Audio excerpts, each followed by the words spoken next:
ಸಮಾಧಿಗಳ ಹೆಸರಲ್ಲಿ ಲ್ಯಾಂಡ್ ಜಿಹಾದ್ಗೆ ಸಂಚು.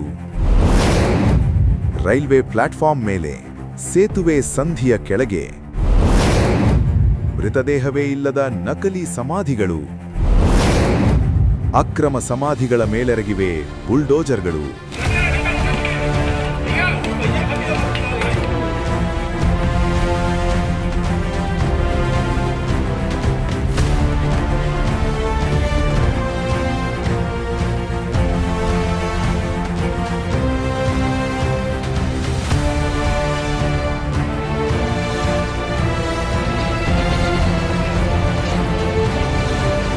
ಅಭಿವೃದ್ಧಿ ಕಾಮಗಾರಿಗಳಿಗೆ ಮತ್ತು ಸಾರ್ವಜನಿಕ ಆಸ್ತಿಗಳಿಗೆ ಅಡ್ಡಿಯಾಗುತ್ತಿರುವ ಅಕ್ರಮ ಧಾರ್ಮಿಕ ಕಟ್ಟಡಗಳ ತೆರವು ಕಾರ್ಯಾಚರಣೆ ಈಗ ದೇಶಾದ್ಯಂತ ಭಾರೀ ಸದ್ದು ಮಾಡುತ್ತಿದೆ.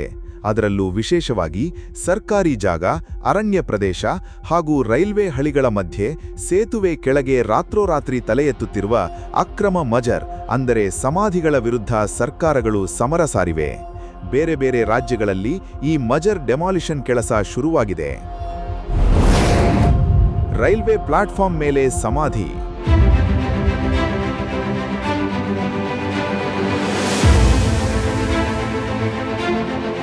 ಇದು ಉತ್ತರ ಪ್ರದೇಶದ ಫರೂಖಾಬಾದ್ ರೈಲ್ವೆ ನಿಲ್ದಾಣ. ಇಲ್ಲಿ ನೋಡಿ, ಪ್ಲಾಟ್ಫಾರ್ಮ್ ಮಧ್ಯದಲ್ಲೇ ಒಂದು ಸಮಾಧಿ. ಇದೆಂಥ ವ್ಯವಸ್ಥೆ ಅಂತ ನಿಮಗೂ ಅನ್ಸುತ್ತೆ ಅಲ್ವಾ? ಪ್ರಯಾಣಿಕರು ಓಡಾಡೋಕ್ಕೆ ಅಡ್ಡಿಯಾಗ್ತಾ ಇದೆ. ಇದಕ್ಕೆ ಸ್ಲೀಪಿಂಗ್ ಪೀರ್ ಎಂಬ ಹೆಸರು ಬೇರೆ ಕೊಟ್ಟಿದ್ದಾರೆ. ರೈಲ್ವೆ ಇಲಾಖೆಯ ಸಿಬ್ಬಂದಿ ಆ ಜಾಗವನ್ನು ತೆರವುಗೊಳಿಸಲು ಹೋದಾಗ ಭಾರೀ ವಿರೋಧ ವ್ಯಕ್ತವಾಯಿತು. ಆದರೂ ಕಾನೂನು ಪ್ರಕಾರ ಆ ಜಾಗವನ್ನು ತೆರವು ಮಾಡುವಲ್ಲಿ ಅಧಿಕಾರಿಗಳು ಈಗ ಯಶಸ್ವಿಯಾಗಿದ್ದಾರೆ.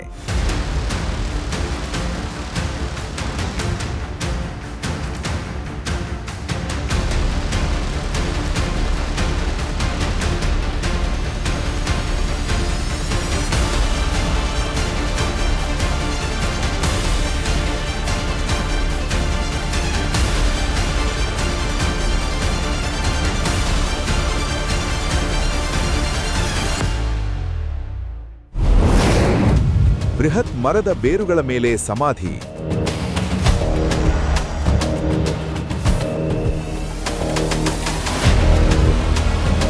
ದೇವಭೂಮಿ ಅರಣ್ಯ ಪ್ರದೇಶಗಳಲ್ಲಿದ್ದ ಸಾವಿರಾರು ಅಕ್ರಮ ಖಾಲಿ ಸಮಾಧಿಗಳನ್ನು ಪುಷ್ಕರ್ಧಾಮಿ ಸರ್ಕಾರ ತೆರವುಗೊಳಿಸಿದೆ. ಆಶ್ಚರ್ಯವೆಂದರೆ ಈ ಯಾವ ಸ್ಥಳಗಳಲ್ಲೂ ನೆಲದಡಿಯಲ್ಲಿ ಯಾವುದೇ ವ್ಯಕ್ತಿಯ ಅವಶೇಷಗಳು ಪತ್ತೆಯಾಗಿಲ್ಲ. ಬರೀ ಖಾಲಿ ಸಮಾಧಿಗಳಿದ್ದವು. ಇದು ಸ್ಥಳವನ್ನು ಆಕ್ರಮಿಸಿಕೊಳ್ಳುವ ಪಿತೂರಿಯಾಗಿತ್ತು.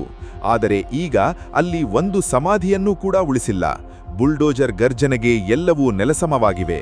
ಈ ಕಾರ್ಯಾಚರಣೆಯ ಮೂಲಕ ಬರೋಬ್ಬರಿ 6,000 ಎಕರೆಗೂ ಹೆಚ್ಚು ಅರಣ್ಯ ಭೂಮಿಯನ್ನು ಅಕ್ರಮ ಒತ್ತುವರಿಯಿಂದ ಮುಕ್ತಗೊಳಿಸಲಾಗಿದೆ.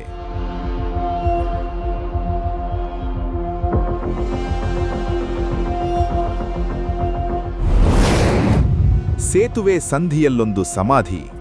ಉತ್ತರ ಪ್ರದೇಶದ ಗಾಜಿಯಾಬಾದ್ನಲ್ಲಿರೋ ಸಮಾಧಿ ಸೇತುವೆಯ ಸಂಧಿಯಲ್ಲಿದೆ.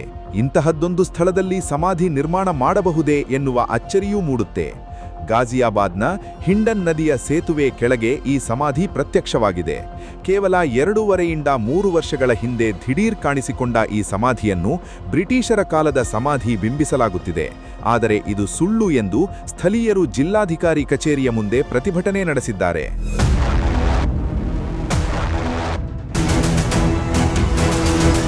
नगर निगम आदरणीय मेयर साहिबा, नगर आयुक्त साहब तत्काल प्रभाव से चिन्हित कर अवैध मजारों को यहाँ से हटाएं।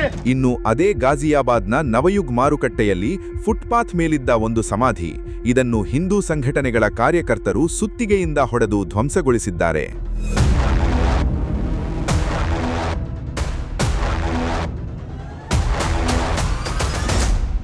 ಇನ್ನು ಅದೇ ಗಾಜಿಯಾಬಾದ್ನ ಟ್ರೋನಿಕಾ ಸಿಟಿ ಪ್ರದೇಶದಲ್ಲಿ ಭಾರೀ ಹೈಡ್ರಾಮಾ ನಡೆದಿತ್ತು. ಯುಪಿ ಎಸ್ಐಡಿಸಿಗೆ ಸೇರಿದ ಬೆಲೆಬಾಳುವ ಸರ್ಕಾರಿ ಜಾಗದಲ್ಲಿ ಅಕ್ರಮವಾಗಿ ನಿರ್ಮಾಣವಾಗಿದ್ದ ಸಮಾಧಿಗಳನ್ನು ತೆರವುಗೊಳಿಸಬೇಕೆಂದು ಅಲ್ಲಿನ ಸ್ಥಳೀಯರಿಗೆ ಆದೇಶ ನೀಡಲಾಗಿತ್ತು. ಗಡುವು ಮೀರಿದರೂ ತೆರವಾಗಿರಲಿಲ್ಲ ಆ ಸಮಾಧಿ.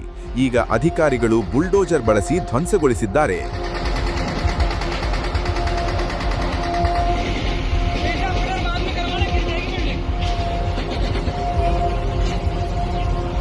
ಸರ್ಕಾರಿ ಜಾಗ, ಅರಣ್ಯ ಭೂಮಿ ಅಥವಾ ರೈಲ್ವೆ ಇಲಾಖೆಗೆ ಸೇರಿದ ನಿರ್ಜನ ಪ್ರದೇಶಗಳನ್ನು ಗುರಿಯಾಗಿಸಿ ರಾತ್ರೋರಾತ್ರಿ ಸಣ್ಣದೊಂದು ಕಲ್ಲು ಇಟ್ಟು ಅಥವಾ ಹಸಿರು ಬಟ್ಟೆ ಹೊದಸಿ ಅದಕ್ಕೊಂದು ಸಮಾಧಿಯ ರೂಪ ನೀಡಲಾಗುತ್ತದೆ.